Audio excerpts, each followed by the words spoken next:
নমস্তুতে।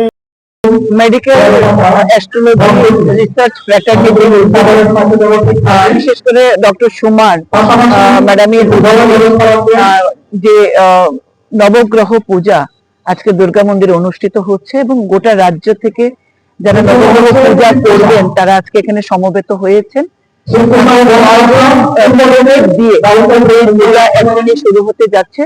আমরা মঙ্গল প্রদীপ প্রজ্বলন করে অনুষ্ঠানের আনুষ্ঠানিক উদ্বোধন করেছি এবং আপনার এখানে গীতা যজ্ঞ হবে, আরো অনেক অনুষ্ঠান সারা দিন ব্যাপী চলবে। আমাদের সনাতন ধর্মকে এগিয়ে নিয়ে যাওয়া পাশাপাশি অ্যাস্ট্রোলজির সঙ্গে মেডিকেল সায়েন্সের যেটা সম্পর্ক রয়েছে এই সম্পর্কটা অত্যন্ত নিবিড় এবং অত্যন্ত এই নিয়ে রিসার্চ চলছে এবং আমাদের সোনা ম্যাডাম অনেকগুলি বই লিখেছেন। এইভাবে অ্যাস্ট্রোলজির সঙ্গে মেডিকেল সায়েন্সের যেটা গুরুত্বপূর্ণ প্রভাব রয়েছে বা ভূমিকা রয়েছে এই নিয়ে কিন্তু মূলত তিনি কাজ করছেন এবং তার সঙ্গে যারা রয়েছেন তারা কাজ করছেন। আর সেখানে নবগ্রহ পূজা হবে এবং আমরা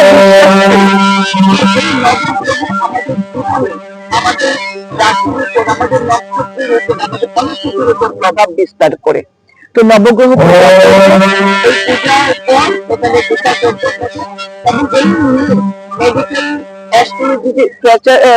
রিসার্চ ফ্র্যাটার্নিটি শুধু তাই নয়, তারা গোটা রাজ্য জুড়ে নানাবিধ সামাজিক কর্মকাণ্ড করেন এবং কিছুদিন আগে ব্লাড ডোনেশন করেছেন প্রেস ক্লাবে, সেখানে আমি উপস্থিত ছিলাম। সেখানে তারা ছোট ছোট বাচ্চাদের বইপত্র প্রদান করে শীত প্রদান করেন সাহায্য করতে তাদের সেই ক্ষমতা